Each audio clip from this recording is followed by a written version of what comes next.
podcast de Latinex, la mejor conexión para tu inversión.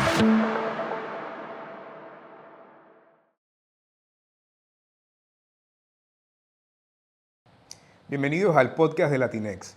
En el marco del lanzamiento de nuestra nueva guía temática, tenemos hoy un tema enfocado al desarrollo de los instrumentos temáticos dentro de Latinoamérica y el Caribe. Para esto nos acompaña un experto en la materia, Andrés Felipe Sánchez, del CBI. Hola Manuel, muchas gracias por la invitación. Qué bueno, como siempre, poder compartir con Latinex en este nuevo lanzamiento de la guía. No, y encantado de tenerte por acá también.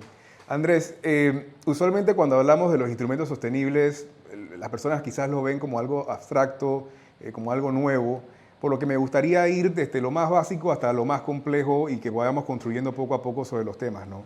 Dentro de esa línea quisiera preguntarte, ¿qué es lo que hace a un instrumento temático justamente eso, que sea temático? Bueno, eso es una concepción que tiene la gente que es algo muy novedoso. Lo es, pero lo que es el etiquetado es la parte novedosa. La parte de los bonos o lo que es la deuda, lo que es la parte de la deuda fija, viene siendo el mismo instrumento que se han utilizado por muchos años desde el inicio de todas las finanzas corporativas y el mercado de capitales. Entonces, simplemente un bono etiquetado, pongamos el ejemplo, un bono verde, que es uno de los más populares, es uno de los pioneros de este tipo de deuda, no es mucho más que un instrumento financiero, un instrumento de deuda, mediante el cual un emisor del valor, que puede ser sector privado, sector público, requiere un capital y lo pide a los inversionistas, y ese recursos que capta solamente los puede utilizar para financiar proyectos que tengan un impacto ambiental, en el caso de los verdes. Cuando vamos al caso, luego vinieron los bonos sociales, entonces los bonos sociales también es un instrumento en el que solamente los recursos los puede utilizar para financiar activos o proyectos que tienen un impacto social positivo. ¿Okay? Entonces esa es como la introducción a toda esta historia de los bonos temáticos. Ahí comentabas particularmente sobre los bonos verdes y los bonos sociales. ¿Cuál sería esa diferencia quizás en los distintos colores o los principales colores que vemos en el mercado hoy día? Bueno, la etiqueta original fue la verde. Cuando empezó a funcionar y empezaron al mercado a entender cómo funcionaba, salieron los bonos sociales para los temas sociales que estamos hablando, y luego vino la evolución a los bonos sostenibles, que últimamente en Latinoamérica son una de las etiquetas más populares. El bono sostenible, al igual que el verde y el social, tiene un uso de fondos exclusivo, y esos usos lo puede utilizar solamente para financiar proyectos que tengan tanto impacto positivo como impacto ambiental positivo e impacto social positivo. Entonces le da un espectro mucho más amplio para utilizar esos recursos. Esos son los tres principales instrumentos temáticos de uso de fondos. Y ya vienen lo que incluimos en la guía, para que los invitamos a leer a todos la guía, los bonos vinculados a la sostenibilidad, que ya es una nueva evolución de las finanzas sostenibles. Claro, y vamos a ahondar sobre eso un poco más adelante, pero quizás para concluir en esa etapa es un instrumento financiero tal cual. Lo que está cambiando entonces es el uso de los fondos, si se están destinando para un proyecto verde, si se está haciendo para un proyecto social o si tiene dos componentes, sostenibles en este caso. No es más. Y una pregunta, tanto en esa parte como de la emisión, como en la parte del mantenimiento, ¿qué sería distinto en el mantenimiento de un bono temático contra un bono plain vanilla, por así decirlo? Generalmente, al final, la primera parte, volvemos atrás, es un instrumento financiero, es un bono, juega bajo las mismas reglas que un instrumento financiero. Entonces, un bono con un maturity o una duración del promedio que es del mercado, bajo unas tasas del promedio del mercado. Y la única diferencia durante la vida del bono es que tienen que dar un reporte anual. El emisor del valor, el que emitió el bono, tiene que hacer un reporte anual en el que simplemente le cuenta al inversionista y al mercado en general qué hizo con esos recursos durante el año. ¿Okay? Entonces, invirtió en estos proyectos, el impacto fue tal, o si hubo algún cambio en lo que fue el uso de los recursos del bono, también lo reporta ahí. Pero esto no es un documento aparte, un documento que le genere una mayor obligación al emisor, porque esto muchas veces son un capítulo de su mismo informe de gestión, de su informe de sostenibilidad. Claro. Entonces, esos son un par de páginas, un reporte en el que es muy claro, muy transparente, en el que hizo con esos recursos. Pero más allá de eso, no existe una obligación adicional durante la vida del bono. Por supuesto, para la emisión sí existen unos pasos, que si quieres podemos hablar más adelante de eso, de cuáles son esos pasos adicionales que se requieren. Que todo está en la guía, nuevamente. Claro. La idea de la guía es precisamente darle ese paso a paso a los emisores y al mercado en general para que entiendan cómo. Definitivo. Y en el caso de la guía que estamos lanzando, estamos enfocándonos justamente en eso, ¿no? en la parte de la emisión, cuáles son los pasos a cumplir para que se dé esa emisión o que cumpla con los factores temáticos, por lo que me gustaría que justamente nos comentes sobre ello. ¿Cuál es ese paso que tengo que seguir como emisor para en efecto cumplir con esa emisión? Claro, mira, al final, nuevamente, los bonos, la parte de la estructuración del bono, la parte legal y financiera de un bono, que es la parte más complicada. Eso es lo que siempre hablamos, lo hemos hablado en diferentes foros, porque al final esa es la parte más compleja, porque sigue siendo un bono, es un instrumento financiero de deuda, entonces es un instrumento complejo. Pero la parte que lo hace temático, le pone ese color, dependiendo del uso de fondo que lo vayas a utilizar, simplemente se requiere, por supuesto hay unos pasos adicionales, pero entonces el principal diría yo que es el framework o el marco de referencia. En ese documento tú simplemente vas a establecer cómo vas a utilizar esos fondos, ¿ok? ¿Qué vas a hacer con los fondos que estás pidiéndole al mercado? Entonces básicamente identificas cuál es la estructura ASG de tu organización, cuáles son los propósitos que se tienen, qué son los indicadores de impacto y de sostenibilidad que se quieren cumplir. ¿Okay? Entonces eso se llama el framework o el marco de referencia, entonces ahí están todas esas condiciones.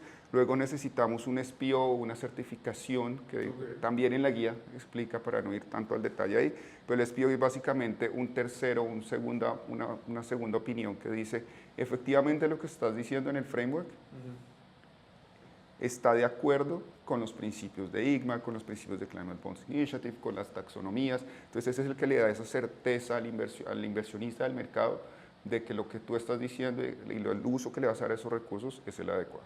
Okay.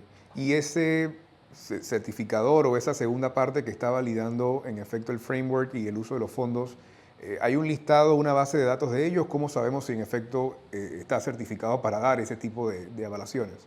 Claro, eso es muy interesante porque al final siguen siendo las mismas, no las mismas, pero son las principales firmas que existen de este tipo. Entonces ahí pues están casi todas las grandes, las Big Four o las firmas de auditoría, de consultoría, están teniendo esa parte sostenible, están viendo cada vez que hay un negocio, están viendo que hay un interés por parte del mercado. Entonces en ese sentido, lo que más se usa en Latinoamérica, por ejemplo, son esas grandes empresas, porque al final el mercado sí te va a pedir una exigencia, ¿no? Si es una empresa que nadie conoce, pues de pronto puede haber una falta de credibilidad ahí. Claro. Si llega a ser certificado por Climate Bonds, si el instrumento va a ser certificado ya por Climate Bonds Initiative, nosotros tenemos una lista de verificadores que pasan por un screening previo en el que miramos que efectivamente tengan las calidades para hacer esa verificación. Entonces eso está en la página nuestra, ahí pueden ver una lista por regiones.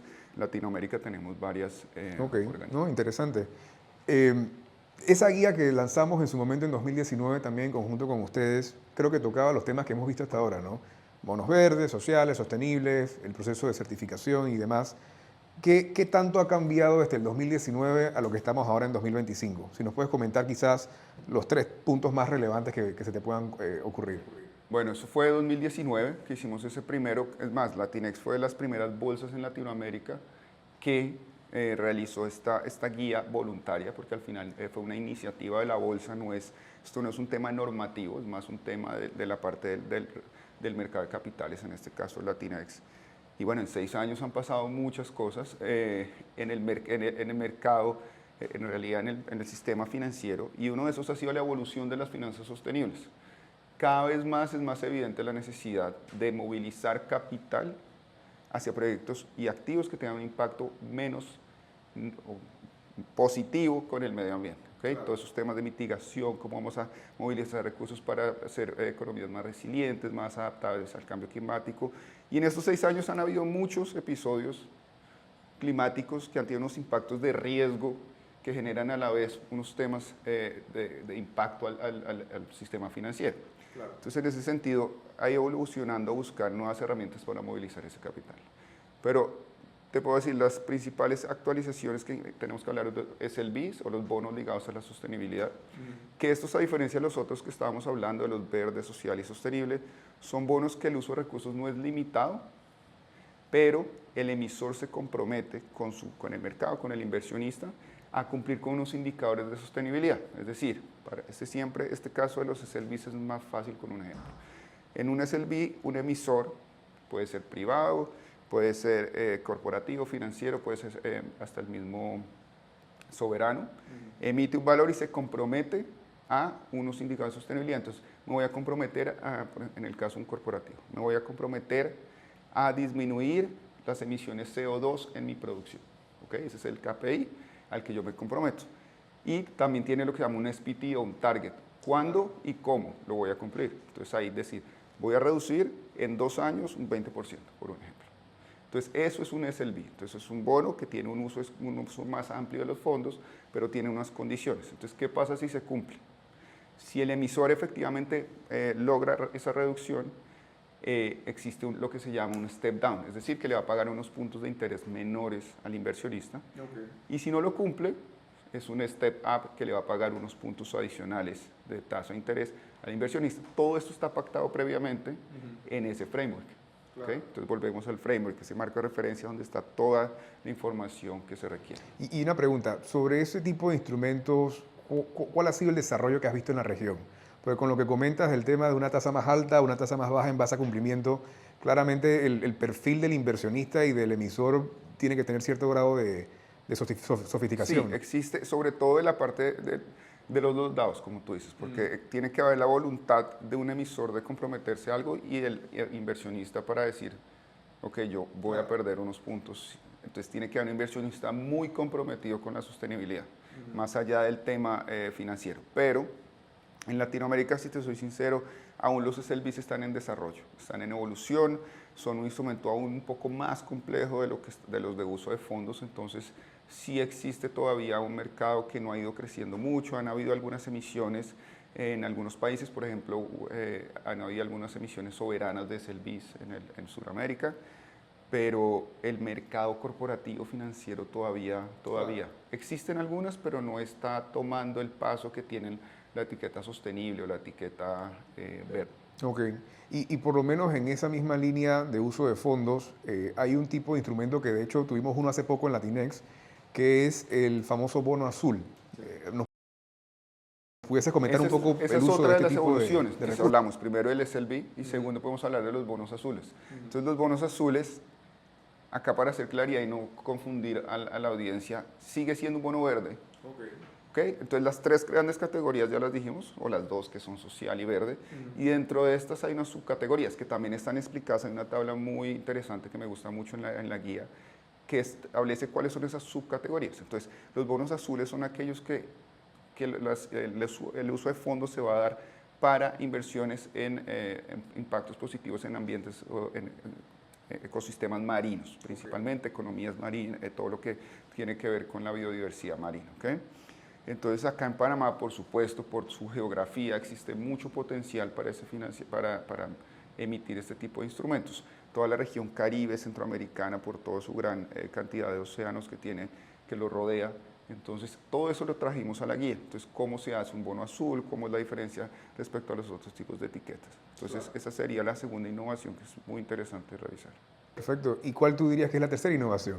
Bueno, la tercera innovación sería la taxonomía. Trajimos, ya cerrando la actualización, si te acuerdas cuando estábamos trabajando en este documento, lanzaron en marzo del año pasado, el 2024, la taxonomía de Panamá. Correcto. Entonces dijimos, aplacemos un poco el lanzamiento de la guía para incluir un poco cómo es la taxonomía al final, viene siendo ese es otro tema que a veces suena más complejo de lo que en realidad es. Pero la taxonomía rápidamente es un catálogo que tiene unos sectores y unas actividades económicas para que los diferentes emisores o los diferentes desarrolladores de proyectos sepan que un proyecto es verde efectivamente. Entonces, acá también un ejemplo, lo más claro, tenemos la taxonomía panameña tiene 11 sectores y uno de esos sectores es la energía, porque es uno de los sectores económicos principales para la economía panameña. Y entonces tenemos el sector energético y una de las actividades es la actividad de eólica. Entonces ahí puede ir mirando y catalogando cómo yo tengo que construir ese proyecto para que esté adaptado a la taxonomía y pueda ser susceptible de ser financiable por medio de un instrumento verde, por ejemplo. Claro. Entonces ese es uno de los usos. Entonces estamos trayendo al final las taxonomías vienen siendo también unas guías de mejores prácticas a nuestra guía también, a la guía temática, para que pudiéramos tener todos los diferentes aspectos, tanto nacionales como internacionales, de las mejores prácticas que existen. Entonces creo que esos son los 3 grandes novedades que tiene nuestra guía.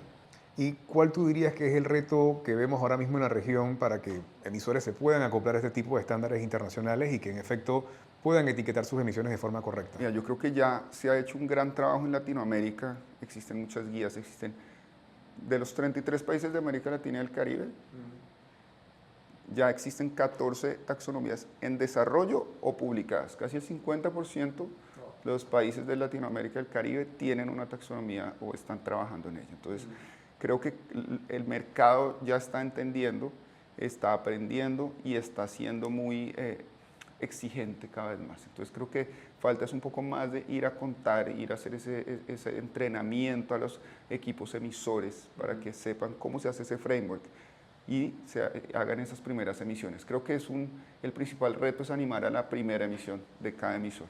Claro. Porque cuando ya ven que efectivamente no es más complicado, que de verdad lo difícil es emitir el bono. Sí. Lo temático es un esfuerzo adicional, pero creo que ese es el principal esfuerzo, es quitar esa concepción de que es mucho más difícil. Entonces, mucho entrenamiento y el mercado está ahí. Casi entre el 21 y el 30% de las emisiones en Latinoamérica son temáticas a nivel, cuando tú miras todo el volumen de renta fija. Entonces existe un mercado, ahorita existen unas condiciones económicas y políticas a nivel mundial que tiene que aprovechar Latinoamérica, claro, para empezar a emitir más y atraer capitales extranjeros. Y quizás muchas veces el tema es ese, ¿no? Los emisores piensan que es un costo agregado, un trabajo agregado, y me quedo con las palabras del panel que estuvimos hace un par de meses atrás, donde un emisor decía, hombre, yo soy una planta eólica, cuando me pedían los KPIs de sostenibilidad ya los tenía, porque es lo que hago en el día a día. Entonces fue un tema quizás nada más de documentarlo y poder acceder a esos fondos de capital ya con un etiquetado verde en este caso. Y eso es muy importante. A veces hemos ido a ver nosotros hacemos parte del trabajo que hacemos es asistencia técnica. Entonces vamos a apoyar a emisores desde el principio. Le capacitamos a los equipos y después miramos o hacemos el review del portafolio, la revisión del portafolio a ver qué tienen verde, qué no. Muchas veces encontramos que en el mismo portafolio de los clientes, de los emisores, ya está todo. Simplemente tienen que etiquetarlo y sacar. Claro. Ahí mismo, muchas de las exigencias que tú ves en la taxonomía, en los estándares internacionales, ya están o hacen parte de la normativa de las exigencias de los países. Entonces, por ejemplo, los sectores de construcción tienen reglas o normativas locales de construcción y muchas de esas normativas ya incluyen o cubren todos esos requisitos de la taxonomía. Entonces, nuevamente, es un tema de entender un poco más el tema. Existen organizaciones que nos apoyan, Latinex siempre, cada vez que tengan alguna duda, algún emisor quiera, levanten la mano, que hay organizaciones como Latinex que saben quiénes estamos y quiénes podemos ayudar. Claro, ¿no? Y siempre estamos en ese trabajo de docencia principalmente, ¿no? Porque a nivel de costos, la certificación, cuando ves el tamaño de la emisión es marginal, no es algo que realmente te afecta el flujo de la emisión. Quizás es un poco más eso, ¿no? De la docencia del personal y que se les quite el miedo de dar ese siguiente paso. En este tipo de instrumentos, ¿qué tú ves que va a pasar en los próximos meses o en los próximos años en la región? ¿Cuál es tu perspectiva de cómo esto va a evolucionar dentro de Latinoamérica? Como te decía, actualmente, a ver, la deuda fija a nivel latinoamericano, entre el 20 y el 30% está siendo temática. O sea, ya 1 de cada 3 bonos emitidos en Latinoamérica podemos decir que es temático. A nivel mundial es solo el 5% de ese volumen total de emisiones. Entonces, Latinoamérica tiene el mercado, ya está avanzando, entonces yo creo que cada vez más, y somos una economía emergente.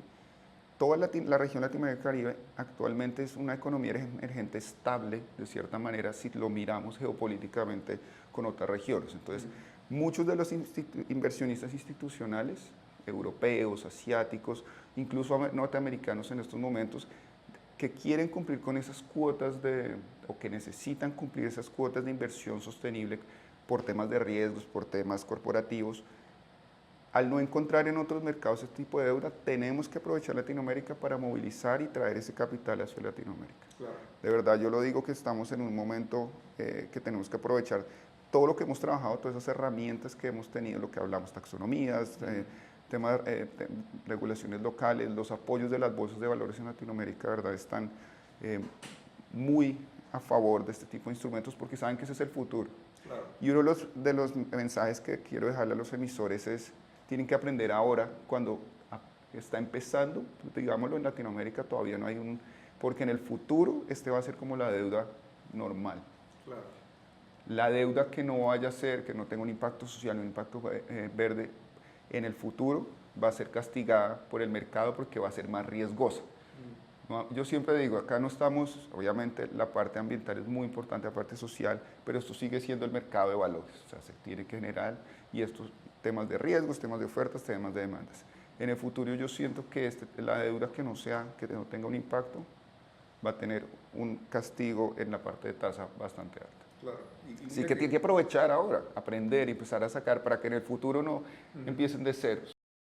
No, y definitivo, me recuerda un evento que estuve la semana pasada, donde un emisor presentaba su cartera de préstamos, y de hecho tenía una misión social aquí listada en Latinex, y la cantidad de información que tienen ellos de su cartera de préstamos con respecto a factores sociales le da más información a ellos para poder gestionar justamente lo que tú comentas, los riesgos de cara a sus inversiones. Y los riesgos generan unos impactos y unos choques a futuro de temas financieros. Si yo le demuestro al inversionista que estoy mejor preparado tanto en mi parte de activo como de pasivo, en los temas, y estoy alineado a los temas, corporativamente estoy alineado a los temas ASG, soy una empresa menos riesgosa para el futuro y puedo acceder a un financiamiento de capital a más mediano y largo plazo. Claro. Entonces, ese es el mensaje. Al final, no es solo abrazar los árboles, como decimos, Sí. pero es un tema que tenemos que aprovechar. Hay que aprovechar el momento en el que tenemos y hay que adaptarnos a lo que viene. Definitivo. Y bueno, Andrés, ya para ir culminando, y creo que ya has dado varios de estos mensajes a través de la intervención, pero nosotros acá en Latinex tenemos una guía que te dice cómo hacer las emisiones, tenemos otra también conjunto con el BIT que te dice cómo reportar tus KPIs, tenemos las herramientas conceptuales que ustedes también nos ofrecen y todas estas alianzas que mantenemos con las multilaterales. ¿Cuál sería tu mensaje para ese emisor que tiene un proyecto que ya cumple con ciertos factores, pero quizás tiene temor a dar ese siguiente paso para formalizar su emisión temática? ¿Qué le dirías para que tome ese siguiente paso? Te faltó algo más que tiene Latinex, que es algo muy interesante que ustedes han sido los pioneros, que es esa disminución, la tarifa, si nos cuentas un poco, esa tarifa diferencial a las emisiones temáticas. Definitivo. Y claro, mientras más grande la emisión, más interesante se vuelve, porque es un descuento del 20% sobre la tarifa de colocación, que en puntos básicos es poquito, pero cuando haces una emisión de 100, 200, 300 millones... Pero es el mismo poquito que cuesta el framework con la segunda opinión. Al final son temas que se pueden compensar de esa manera. Entonces, ahí creo que hay una gran compensación y un incentivo adicional. Pero, ¿qué le quiero decir? Además de lo que estamos comentando es que de verdad levanten la mano. Existen muchos temas de asistencia técnica, cooperación internacional, existen los bancos multilaterales en Latinoamérica, están muy al tanto de este tema y quieren apoyar las nuevas emisiones. Entonces levanten la mano, pidan, hablen con Latinex, hablen con Climate Bond si necesitan. Nosotros podemos apoyarlos en hacer ese primer paso, en darles esa orientación, esa capacitación que se requiere. Y lo he dicho muchas veces, pero la parte más difícil no es la parte temática. Así que aprovechen también que existen unas ventajas de precio, no son garantizadas, como lo sabemos, porque al final el mercado pero si es un emisor con una estructura corporativa y financiera adecuada y emite un valor temático, en estos momentos, por esa falta de oferta que existe, podría generar una mayor demanda por parte del inversionista. Eso genera lo que llamamos un greedium, unos puntos adicionales. Claro. Obviamente, esto nuevamente no, insisto, no es garantizado, pero las condiciones de mercado generalmente indican que sí, que debería haber para el emisor unos puntos a favor para él, de su tasa. Así que, ¿qué más que eso? Bueno, eso ha sido todo por el episodio de hoy. Muchas gracias a todos por poder acompañarnos en esta ocasión y también gracias a Andrés por poder compartir todos tus conocimientos en temas de sostenibilidad. Recordarles también que tenemos en nuestra página web disponible nuestra guía para la emisión de instrumentos etiquetados. Tenemos también una guía para reportería voluntaria de los KPIs de este tipo de instrumentos. Hemos lanzado recientemente lo que es el índice voluntario de sostenibilidad, contando con 20 emisores a la fecha y donde esperamos contar con muchos más emisores en los próximos años. Sin más, les agradezco nuevamente por su espacio y nos vemos en el próximo episodio. El podcast de Latinex, la mejor conexión para tu inversión.